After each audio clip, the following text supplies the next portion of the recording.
It's the end of the day with Ray. Hello, my friends. Well, I'm sitting here with Jeff Miller, the CFO of Impact Networking, and I want to have a conversation with Jeff on what it takes to be a CFO in a company that started out as a print company that's now this multifaceted managed services company. Jeff, how are you doing, man? It's great to sit here and talk with you. I'm doing really good, Ray. I appreciate the time, and I'm excited to chat a little bit more about Impact. Well, Jeff, I was thinking that, I came up in the print business, obviously, and spent some time with Milton, who's an IT service company, went through that transition.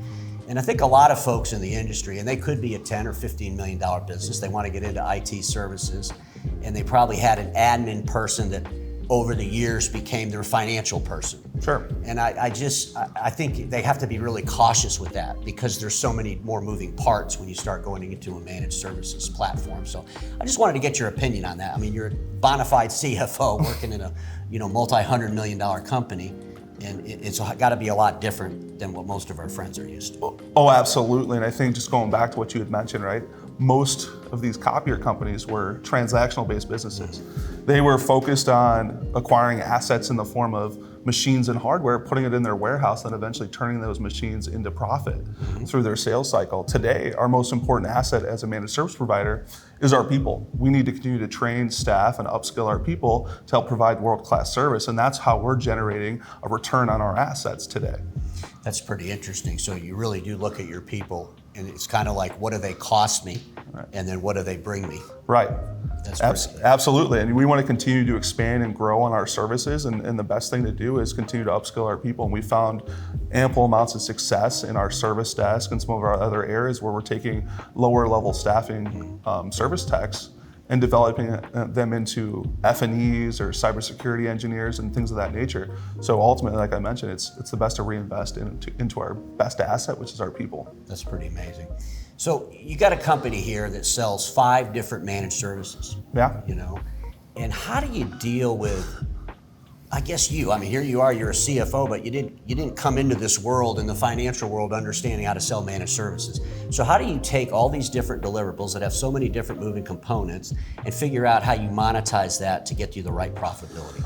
It's all about pricing your deals appropriately based on the different types of either services or products you're providing, right? We take a look at our hardware and our SaaS solutions a lot differently than we take a look at our support and our project-based revenue. And so being able to parse out those different types of revenue streams within each of your divisions is paramount to understanding profitability at each of those levels, and ultimately what levers you should be pulling to either increase profit, increase productivity, or different ways to help facilitate more sales. When you think about the cost factor, so you just said your greatest asset's your people. Right. They're also extremely expensive. Right. So I'm thinking, you get a rep that goes out there and they find a managed services deal, and they come up with this perceived notion of how long it might take, or they throw all this manpower at it. Do you guys rifle focus on the manpower that's thrown at a deal and then account for that manpower against the deal from a profit standpoint? Absolutely. We're taking a look at what we call effective billable rate. Okay. Understanding if I sell a deal for X dollars,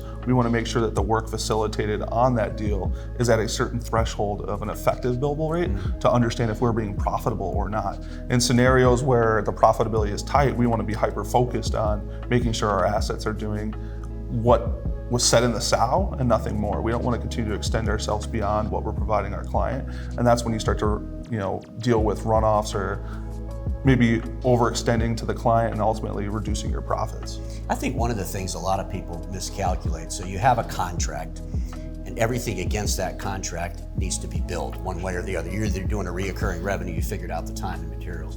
But how do you deal with the fact of having let's take a high level engineer that you might be paying 80 or 90 grand a year to, doing work at an account where it could be like a level 1 or 2? Do you manage that and say, wait a second, you can't be doing that because your billable rate is too high? Sure. And that's a tough thing to juggle in any managed service provider. I think early on in smaller MSPs, they don't see as much of that. But when you start to get larger as an organization and you're working with a lot of these clients, what we found is there's typically not enough high level engineering work to go around. So you got to have a very large client base to help facilitate somebody that's a lead or a senior engineer type asset. So what we like to do is we use a flat rate that we're using to bill against that client, so that it takes into consideration all the different types of levels that we have in an organization. So we don't have to worry about kind of pinpointing, okay, I can't use this asset today because they're X billable rate versus this next individual. We take a look at it holistically to make sure that the entire contract package is going to be profitable at a flat rate. Do you go back in time after the deal and look and see what the hours were spent and who spent the hours, just to make sure your number's not out of whack? Absolutely. We always want to continue to test ourselves and benchmark ourselves against our own performance based on how we priced out deals, and helps us inform ourselves for the future. Was this contract profitable? Were we profitable early in the contract? Were we profitable late in the contract? That helps us understand what we need to do next time from a renewal standpoint or even net new business. Well, I think a lot of, and you said it, the smaller companies, it's hard. You got these people, and you got to get the business to support all the people. Sure. But when I was with Milton, we used W4 numbers. Right. So we used the real number because we had some folks that were making quite a bit of money, and they would come to us and say, hey, we need another server admin. Well, no, we don't. You need to stop doing level 2 work. Sure. And so you really have to manage that. What kind of software you guys, because you're not on ConnectWise, how do you manage this? We're in a real big transition phase today. We leverage eAutomate for our general ledger and some of our service calls, specifically around the copier division, but we also built out a homegrown system through our enterprise dev team, that was able to help facilitate our tickets coming in, manage our projects coming in, and ultimately see the profitability from a time standpoint. And like I mentioned, we're actually in a transition phase. We're looking at a couple different providers to help facilitate better PSA software, ultimately generating financials out of Dynamics Finance and Operations as opposed to eAutomate moving forward. Well, at the end of the day, if your people are your biggest asset, one is you got to charge enough so you can hire the right people. Right. And I think a lot of people sometimes they try to get the deal so bad that they don't charge enough.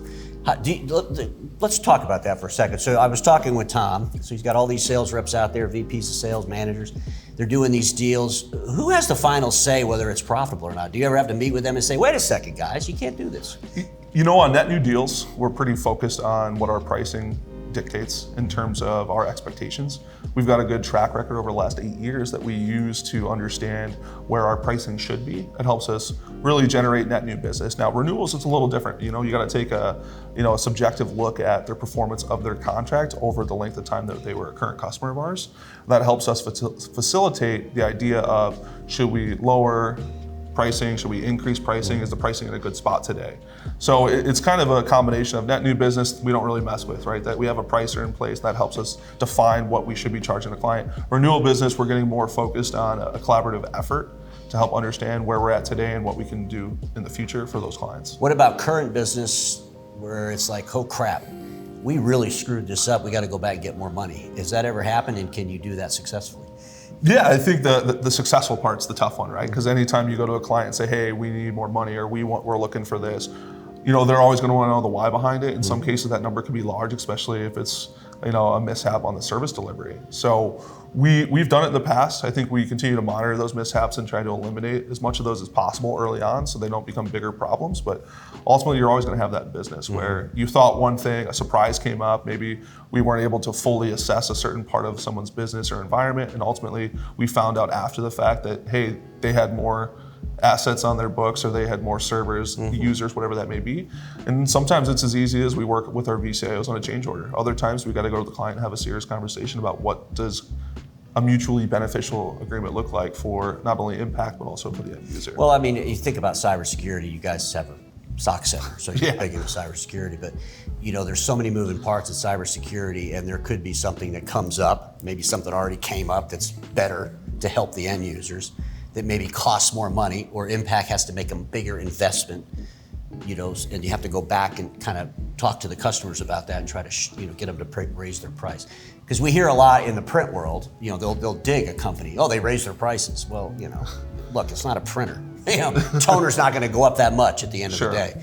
I was surprised they didn't raise the cost of supplies during the pandemic. I think all dealers should have. There's no reason why they couldn't have. Most people did. But I think it takes discipline to be able to do that. Absolutely. How many people work underneath you in the finance department? So if you include like AR and AP as well as the finance and accounting group, we're sitting right under 30 individuals spread across those operations. Then I also assist with some of the order processing and the leasing arm of our business, as well as we're working on funding deals. And then how often do you meet with the management team at the senior level? So we've been slowly transitioning some of our meeting patterns, and we have an executive group that meets on a monthly basis to go over high-level financials and information related to the overall organization, as well as I have team leaders on the finance department that handle specific aspects of our company, whether that's managed IT or our business applications group or our managed marketing group. We have financial analysts that are embedded into those teams that help become a finance business partner between the corporate finance group and the division leaders. Where do you find your help? I mean, obviously, I was talking with Dan and Tom, they like to hire from within, but we're talking about finance people and a growing company, and the goal is to get to $500 million in revenue. I mean, this is a big company. Oh, absolutely. So do you bring people in fresh for finance? We have. We've had a really good track record of bringing individuals in, either with a little bit of experience right out of college and helping groom them for our business, like you had mentioned. It's tough to find somebody that has managed services experience in terms of, understanding the financial aspect and the accounting aspect of all the things that we do. So us learning from ourselves and how much we've grown over the past 8 to 10 years has been a really good catalyst for training opportunities for any new employee coming on board. Well, Jeff, you guys are doing remarkable things here, and nothing is good if you can't control the money. Sure. And it doesn't matter how much you bill if you don't make enough off what you bill. Exactly. Is there anything you want to add before we end? No, Ray, I really appreciate the conversation today, and I'm excited to where Impact is at, and we're going to continue to grow and move forward to that 500 million number. Well, my friends, you heard it from Jeff himself. He talked about transition. We're in the process. This is a never-ending process. You have to have the right people, as Jeff calls them, the greatest asset in the company. And everybody watching me knows this: status quo is the killer of all that'll be invented.